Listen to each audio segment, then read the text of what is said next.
Chaudhary group अर्थात् CG नेपालको number 1 उद्योग समूह हो। सन् 1870 मा कपडा व्यापारबाट सुरु भएको यस समूहको हाल 160 भन्दा बढी कम्पनीहरू रहेका छन्। कम्पनीले खाद्य तथा पेय पदार्थ, विद्युतीय उपकरण, चुरोट वित्तीय संस्था, अस्पताल, स्कुल लगायतका क्षेत्रमा लगानी गरेको छ। नेपालमा मात्रै नभएर सीजीको एकाधिकार दक्षिण एसिया भरि नै फैलिएको छ। यो समूहको उत्पादन वैवै चाउचाउले भारत, भुटान लगायतका देशमा राम्रो बजार लिएको छ। दर्शकवृन्द, आज हामी चौधरी ग्रुपको व्यावसायिक छलाङ अर्थात् चौधरी साम्राज्य कसरी खडा भयो भन्ने जानकारी दिनेछौँ।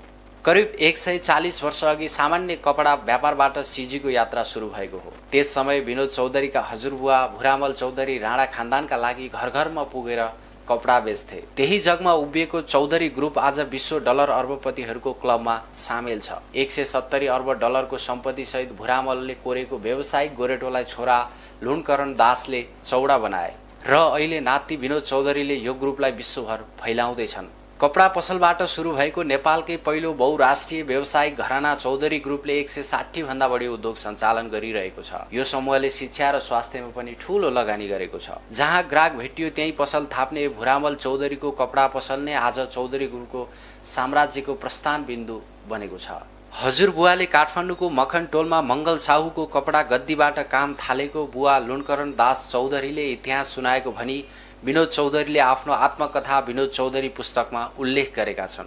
मङ्गल साहुको कपडा गद्दीमा काम गर्ने भुरामल चौधरीले विक्रम सम्वत 1990 मा तत्कालीन प्रधानमन्त्री जुद्ध शमशेरबाट पुरस्कार स्वरूप एउटा पसल पाए। विक्रम सम्वत 1990 मा नेपालमा भूकम्प जाँदा उद्धार, उपचार र शिविर चलाएर जुद्ध शमशेरको मन जितेका भुरामलले अहिलेको विशाल बजारको अगाडि पहिलो लहरमा पसल पाए।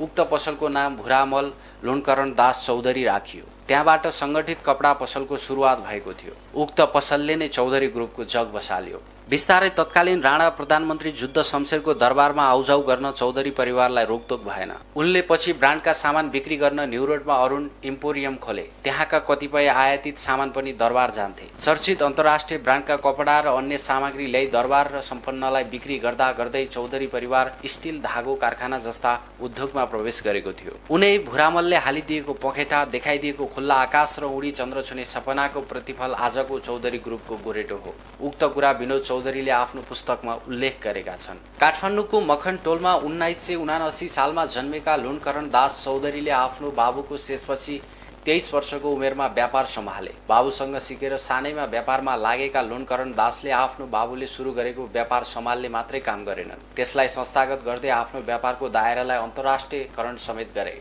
सुरुमा काठमाडौँमा केन्द्रित भुरामल लुणकरण दास चौधरीको पहिलो शाखा विराटनगरमा खुल्यो। त्यतिखेर नेपालमा उत्पादित जुटको अन्तर्राष्ट्रिय बजारमा राम्रो माग थियो। यो निर्यातबाट विराटनगरका धेरै व्यापारीले मजासँग कमाइरहेका थिए। विराटनगरमा उत्पादन हुने जुट गुणस्तर र परिणाम दुवैमा अब्बल मानिन्थ्यो। भारत निर्यात गर्न सजिलो हुने र कोलकाता बन्दरगाहको बाटो भएर समुद्री मार्गबाट अन्तर्राष्ट्रिय बजार पुर्याउन पाएक पर्ने हुँदा विराटनगर त्यतिखेरको व्यापारिक केन्द्र थियो। लुणकरण दासले विराटनगरमा जुट उद्योगको स्थापना गरेसँगै चौधरी ग्रुपको यात्रा उद्योगमा प्रवेश भएको थियो। उक्त उद्योगबाट उत्पादित जुट भारत, अमेरिका र युरोपमा पनि निर्यात हुन थाल्यो। निकासीको कामपछि लुणकरण दासले जापान र कोरियाबाट फेब्रिक आयात सुरु गरे। बिस्तारै लुणकरण दासले निर्माण क्षेत्रमा हात हाले। विक्रम सम्वत 2014 मा काठमाडौँ त्रिशुली सडक निर्माण सुरु हुँदै थियो। पुस्तकमा विनोद चौधरीले लेखेका छन्, आफ्नो पिता पुर्खाले कहिले नछोएको क्षेत्रमा लागेर बुवाले ठूलै जोखिम मोल्नु भएको थियो। जन्मेदेखि कपडाको मिटर मात्रै नापेको मान्छे एकैचोटि सडकको किलोमिटरमा छलाङ मार्दै हुनुहुन्थ्यो।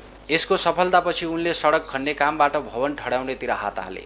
काठमाडौँमा सोल्टी होटल निर्माण हुने तयारी हुँदै थियो। त्यसको ठेका लुणकरण दासले नै लिए। त्यसपछि साझेदारीमा युनाइटेड बिल्डर्सको नाममा कन्स्ट्रक्सन कम्पनी खोले। उनले विक्रम सम्वत 2020 मा नेपालको पहिलो फ्लोरिङ एन्ड फर्निशिङ आउटलेट खोले। यो समयमा नेपालमा सजावटमा धेरैको चासो बढिसकेको थियो। कम समयमै यसले राम्रो बजार पायो। त्यो बेला टाइगर टप्स होटल खुल्न लागेको थियो। अमेरिकी सहयोग नियोग खुलिसकेको थियो। होटल र नियोगलाई चाहिने आन्तरिक सजावटका धेरै सामान सीजीले नै बिक्री गरेको हो। लुणकरण दासले 2022 सालमा वीरगञ्जमा केडिया परिवार र निरञ्जन जाटियासँग मिलेर मोडर्न होजियारी उद्योग स्थापना गरी उच्च गुणस्तरको होजियारी सामान उत्पादन थाले। राइनो ब्रान्डले मोजा उत्पादन गर्थ्यो। आयातित फेब्रिकसँग प्रतिस्पर्धा गर्दै अगाडि बढ्यो। उनले Nepal speaking waving and knitting उद्योग पनि स्थापना गरे। यसले विदेशबाट आयातित ऊनी धागोबाट विभिन्न आधुनिक लत्ता कपडा उत्पादन गर्थ्यो। विक्रम सम्वत 2024 सालमा लुणकरण दासले वीरगञ्जमा रत्न स्टिल उद्योग स्थापना गरे। उक्त समयमा विराटनगरमा पशुपति बिस्कुट, महालक्ष्मी मैदा मिल पनि खोले। 2025 सालमा उनले डिपार्टमेन्ट स्टोरमा लगानी गरे। यो नेपालकै पहिलो डिपार्टमेन्ट स्टोर थियो। नाम अरुण इम्पोरियम थियो। यो इम्पोरियम निकै सफल भयो। 2027 सालमा आइपुग्दा अरुण इम्पेक्स आयात निर्यातमा निकै सक्रिय भयो। यो स्टोर नेपाली माझ मात्रै नभएर नेपाल आउने र बस्ने भारतीय माझ पनि प्रख्यात बन्यो। बिस्तारै बुवा लुनकरण दासले सृजना गरेको चौधरी ग्रुपको साम्राज्यलाई उनका 3 छोरा विनोद, बसन्त र अरुणले सम्हाल्न थाले। बाबुलाई सानैदेखि सहयोग गर्दै आएका विनोद चौधरीले यो साम्राज्य अझै उचाइमा पुर्याउन सफल भए। 2072 साल माघ 21 गते 93 वर्षको उमेरमा बुवा लुनकरण दासको निधन भयो। त्यसपछि विनोदले सीजी ग्रुप चलाइरहेका छन्। विनोद विश्वका अर्बपतिको सूचीमा छन्। यो भन्दा पनि वैवै चाउचाउ र उत्पादनबाट चौधरी ग्रुपले विश्वमै ख्याति कमाइरहेको छ। वैवै चाउचाउ नेपाल र भारतमा मात्रै होइन, युरोप, अफ्रिकासम्म पनि बिक्री हुन्छ। बायोटेक र आयुर्वेदमा समेत यसको लगानी छ। पूर्वाधार क्षेत्रमा होटेल, रिसोर्ट, रियल इस्टेटदेखि टेलिकमसम्ममा चौधरी ग्रुपको लगानी छ। सीजी टेलिकम मार्फत टेलिकम सीजी मोटोकर्फ मार्फत ग्रुपले सवारी साधनको व्यवसाय समेत गर्छ। नेपालकै पहिलो 5 तारे अस्पतालको रूपमा चिनिने नर्विक इन्टरनेसनल हस्पिटलमा चौधरी ग्रुपकै लगानी छ। सीजीले सोलरदेखि बैंक तथा वित्तीय संस्थामा पनि लगानी गरेको छ। सीजी फिन्को, युनाइटेड फाइनान्स, युनाइटेड इन्सुरेन्स, नबिल बैंक लगायत वित्तीय क्षेत्रमा लगानी गरिरहेको छ। त्यति मात्रै नभएर चुरोटदेखि पेय पदार्थमा समेत चौधरी ग्रुपले ठूलो लगानी गरेको छ। सीजी बेभरेज मार्फत पानी, रियो लगायत पेय पदार्थ उत्पादन गर्दै आएको छ। अर्थात् नेपाली बजारमा सीजीको ठूलो हिस्सा छ। नेपाली र दक्षिण एसियाली बजारमा राम्रो छाप छोड्न सफल सीजी ग्रुप सामाजिक कार्यमा उत्तिकै संलग्न छ। यो ग्रुपले 2072 सालको भूकम्प प्रभावितलाई 266 ट्रान्जिशनल होम तथा 2वटा विद्यालय भवन बनाएको थियो। यसबाहेक पनि चौधरी ग्रुप थुप्रै सामाजिक कार्यमा नियमित जोडिँदै आएको छ।